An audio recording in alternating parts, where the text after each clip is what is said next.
రక్షకుడైన యేసుక్రీస్తు వారి అతి శ్రేష్టమైన పవిత్రమైన పరిశుద్ధమైన నామంలో మీ అందరికీ నా హృదయపూర్వకమైన వందనాలు, దైవాశీస్సులు. ఈ ఉపవాస ప్రార్థన దినమందు ఈ రీతిగా కలిసి ప్రభువును స్తుతించడానికి, దేవుణ్ణి ఆరాధించడానికి దేవుడు మనకిచ్చినటువంటి అవకాశాన్ని బట్టి దేవుణ్ణి నేను ఎంతగానో స్తుతిస్తూ ఉన్నాను, ప్రభుని ఆరాధిస్తూ ఉన్నాను. దేవుని వాక్యాన్ని మనం ధ్యానం చేద్దాం. పరిశుద్ధ బైబిల్ గ్రంథంలో నుండి యెషయా ప్రవచన గ్రంథము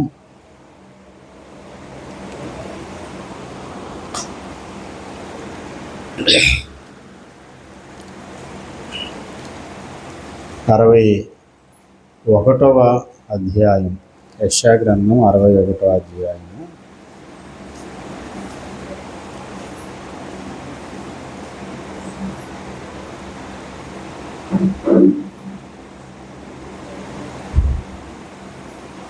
నాలుగవ వచనం. చాలా కాలం నుండి పాడుగానున్న స్థలములను వారు కట్టుదురు, పూర్వమున పాడైన స్థలములను కట్టుదురు, పాడైన పట్టణములను నూతనముగా స్థాపింతురు,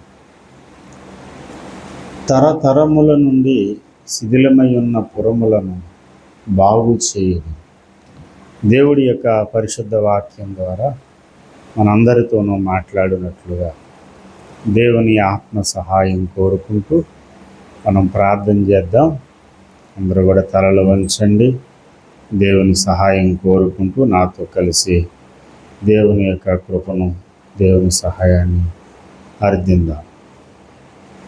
హల్లెలూయా, హల్లెలూయా, హల్లెలూయా, హల్లెలూయా. ప్రార్థన చేద్దామండి. ప్రేమ నమ్మకము కలిగిన మా యేసయ్య, పరిశుద్ధుడు అయిన తండ్రి, కృపాసత్య సంపూర్ణుడా, నీకు వందనాలు. ఈ శ్రేష్టమైనటువంటి సమయంలో నాతో మాట్లాడండి, నీ స్వరమును వినిపించండి, నీ ముఖ దర్శనమును మాకు దయచేయండి. ప్రతి విధమైన ఆటంకాన్ని కాల్చివేసి నీ కృపా కార్యమును మా జీవితంలో జరిగించండి. మహిమగల యేసుక్రీస్తు వారి శ్రేష్టమైన నామములో స్తుతించి ప్రార్థించి బ్రతిమలాడి వేడుకుంటున్నాం పరమ తండ్రి. ప్రభునందు ప్రియ దేవుని బిడ్డలారా, ఈ యెషయా గ్రంథము 61వ అధ్యాయంలో వారు కట్టుదురు, వారు వారు వారు వారు అనేటువంటి మాట పలుమార్లు దేవుడు ఉపయోగించాడు. వారు కడతారు, వారు దేవుని పరిచారకులని మనుషులు మిమ్మల్ని గూర్చి చెబుతారు, వారి ప్రభావం పొంది అతిశయిస్తారు, వారు తమ దేశంలో రెట్టింపు భాగమునకు కర్తలవుతారు, నిత్యానందము వారికి కలుగును. వారు వారు ఎవరు వీరు అంటే 3వ వచనంలో చెబుతాడు, సియోనులో దుఃఖించు వారికి ఉల్లాస వస్త్రములు ధరింపజేయుటకును,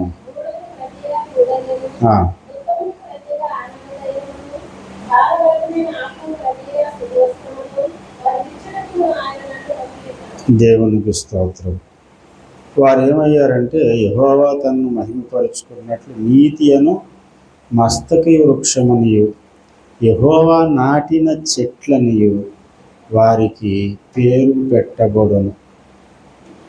యెహోవా నాటిన చెట్లు అని ఎవరికైతే పేరు పెట్టబడుతుందో వారట ఒకప్పుడు ఏమై ఉన్నారంటే దుఃఖముతో ఉన్నారట.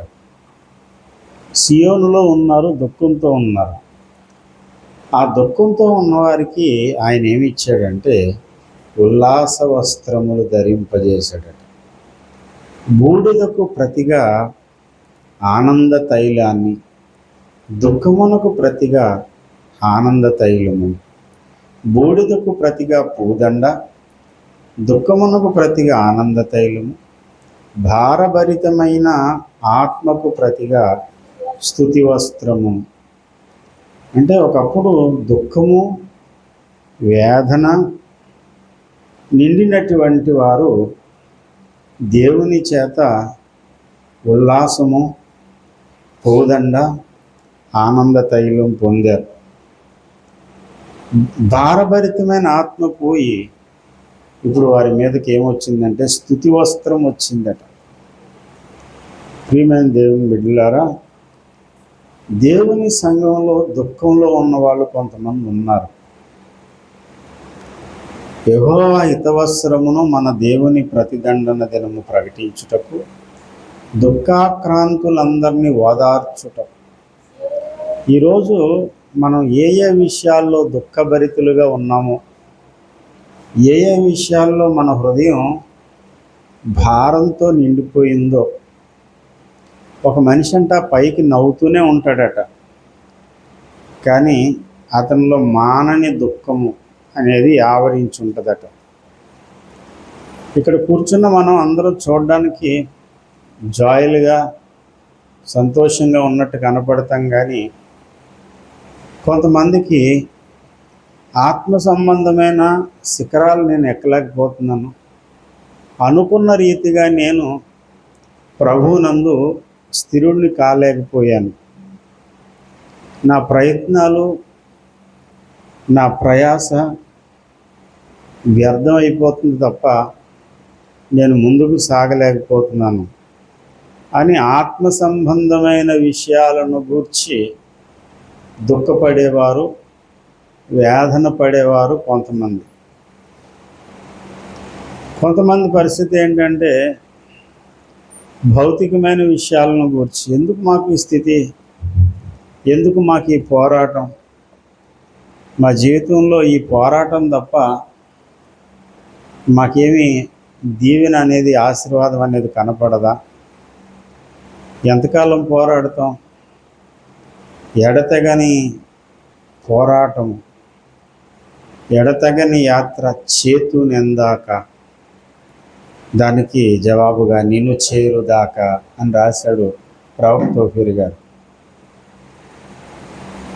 ఏదో ఆదరించే వాళ్ళని, మన బాధ అర్థం చేసుకుంటారని మనం చెప్తే మనకేదో కాస్త ఉపశమనం కలిగిస్తారని అనుకున్న వాళ్ళే ఎలా ప్రవర్తిస్తారంటే శత్రువుల కంటే ఘోరంగా ప్రవర్తిస్తూ ఉంటారు. దానికే ఓఫీర్ గారు తన పాటలో ప్రతి వృక్ష ఛాయ బలురక్కసైన ఆదరణ లేక హృది వికలమైన అని రాశారు. ప్రతి వృక్ష ఛాయ ఎలా ఉందంటే బలురక్కసలాగా ఉందట. ఎండవేళ చల్లని చెట్టు నీడకి వెళ్తే కాస్త ప్రాణం విశ్రాంతి పొందుతుంది. అదే బలురక్క చెట్టు దగ్గరికి వెళ్ళామనుకోండి, బ్రహ్మజేముడు, నాగజేముడు, ఆకుజేముడు, తోకజేముడు, కాడజేముడు, ఇవన్నీ కూడా బలురక్కస్ చెట్లు. వాటి దగ్గరికి వెళ్తే నీడ కాదు, ఏ ముళ్ళన్నా గుచ్చుకుంటే ప్రాణం చాలా విలవిల్లాడిపోద్ది. అవును, ఈ లోకంలో చాలామంది మనుషుల యొక్క ఆదరణ కూడా అలాగే ఉంటుంది.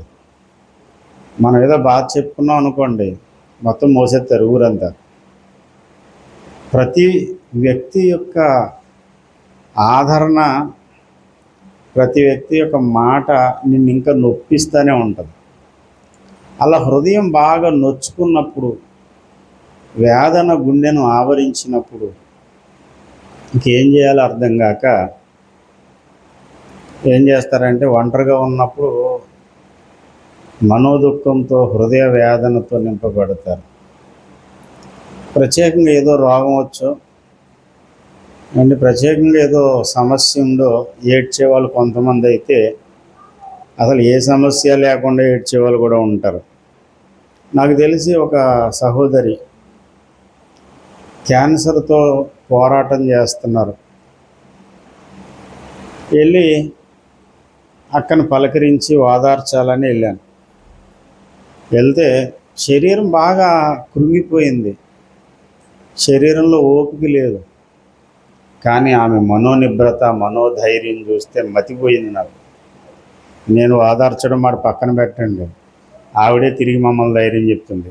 ఏం కాదు, ఇది లెక్కే కాదు.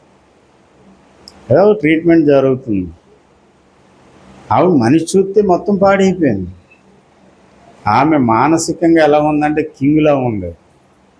భాగ్యరాజు, నేను, పాస్టర్ గారు అందరూ వెళ్ళాం పలకరించడానికి. అక్క, ఆవిడని చూడగానే చాలా బాధ అనిపించింది. అక్క ఇలాగైపోయింది అక్క అని మనసంతా బాధగా అయిపోయింది. ఆమె మాత్రం కింగ్లో చెప్తున్నారా, ఇది పెద్ద సమస్య కాదు, అసలు నేను లెక్కే చేయను. ఎంత ధైర్యం, మనోధైర్యం. కొంతమందికి చిన్న చిన్న సమస్యలే పెద్దగా కనపడతాయి. ఇంకా కన్నీరు మున్నీరు అయిపోయి నదులు ప్రవహించినట్టు కనులు ఏరులై పారుతూ ఉంటాయి అన్నమాట. ఎందుకంటే తట్టుకోలేక. అందరి మనోధైర్యం ఒకలా ఉండదు. సియోనులో ఉన్నారు, కానీ ఎలా ఉన్నారు? దుఃఖంతో ఉన్నారు. సియోను అనగా దేవుని సంఘం. దేవుని సంఘంలో, దేవుని సత్యంలో ఉన్నారు, కానీ దుఃఖం వారిని ఆవరించింది, దుఃఖంలో ఉన్నారు. ఈ రోజున ఈ పరిస్థితుల్లో ఉన్న వారందరికీ దేవుడు ఒక మాట చెప్తున్నాడు. దుఃఖించు వారికి నేను ఉల్లాస వస్త్రము ధరింపజేస్తాను. బూడిద పోసుకుని ఉపవాసం ఉన్నావా? బూడిదకు ప్రతిగా నేను పూదండనిస్తాను. నీ ఏడుపంతా పోయి దుఃఖానికి ప్రతిగా ఆనంద తైలాన్ని ఇస్తాను. భారభరితమైన ఆత్మకు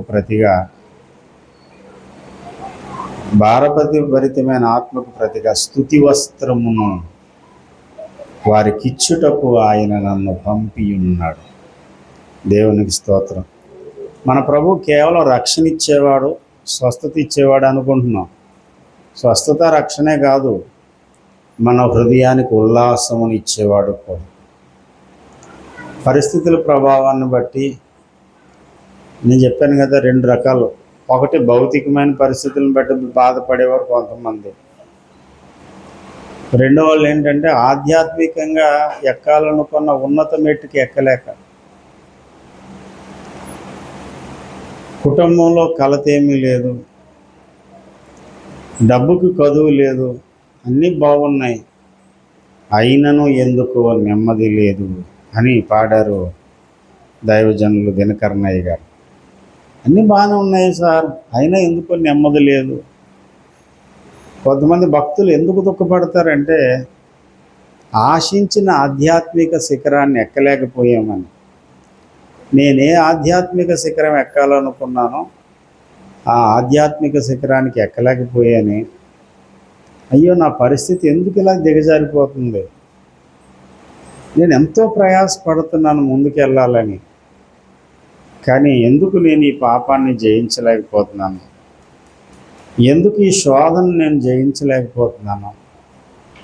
నా వల్ల ఎందుకు కావడం లేదు అని వేదన చేత కృంగిపోయేవారు ఒక వర్గం. ఈ రెండు విధాలుగా కృంగిపోయే వారికి దేవుడిస్తున్న అభయాస్తం ఏంటంటే, నీ దుఃఖం అంతా పోయి, నీ వేదన అంతా పోయి, నీకు మంచి పేరు పెడతాను నేను. ఏంటంటే నీతి అను మస్తకి వృక్షమనియు, యెహోవా నాటిన చెట్లనియు. హల్లెలూయా! ఎంత గొప్ప వాగ్దానం చూడండి. దేవుడు నాటిన చెట్టని, నీతి అనే మస్తకి వృక్షమని దేవుడు నీకు పేర్లు పెట్టినప్పుడు ఇంకా దుఃఖం ఎక్కడ ఉంటుంది సార్? దుఃఖం పోతుంది. ఆ తర్వాత దేవుడు ఇచ్చేటువంటి ఒక శుభప్రదమైన వాగ్దానం ఏంటంటే, చాలా కాలము నుండి పాడుగానున్న స్థలములను వారు కట్టుదురు. పూర్వమున పాడైన స్థలములను కట్టుదురు, పాడైన పట్టణములను నూతనముగా స్థాపింతురు. మొదట పాడుగానున్న స్థలాలను కట్టుట, పూర్వమున పాడైన స్థలములను కట్టుట. చాలా కాలం నుండి పాడుగానున్నాయి, పూర్వమున పాడయ్యాయి. పాడుగానున్న పట్టణములు నూతనముగా స్థాపింతురు. ఇంకా చెప్పాడు, తరతరముల నుండి శిథిలములై ఉన్న పురములను బాగు చేయుదురు. దేవునికి స్తోత్రం కలుగును గాక. ఆధ్యాత్మిక అంతస్తుల్లో ఎదగలేదని దుఃఖంతో, కుటుంబ పరిస్థితులు దుఃఖంతో, కన్నీరు గారుస్తూ అక్కడే ముక్కుతూ మూలుగుతూ కూర్చుంటే నువ్వు దేవుని పని చేయలేవు. దేవుడు నీ ద్వారా ఒక పని చేయించాలనుకున్నాడు. ఆ పని ఏంటంటే కట్టుట. ఇక్కడ కామన్గా మొదటి లైన్లో కట్టుదురు, రెండో లైన్లో కట్టుదురు, మూడో లైన్లోను నాలుగో లైన్లో స్థాపించుట, బాగు చేయుట అనే మాటలు ఉంటాయి. 4 లైన్లో 4 మాటలు చెప్పాడు. కట్టడం, స్థాపించడం, మూడోది బాగు చేయడం. ఇవన్నీ కూడా మరమ్మతులకు సంబంధించినటువంటి విషయాలే. పూర్వకాలమున పాడే చాలా కాలంగా శిథిలావస్థలో ఉన్న ఇల్లు ఎలాగైతే పనికి రాకుండా ఉంటాయో, ఒక 100 ఏళ్ళుగా, ఒక 50 సంవత్సరాలుగా శిథిలావస్థలో ఉన్నటువంటి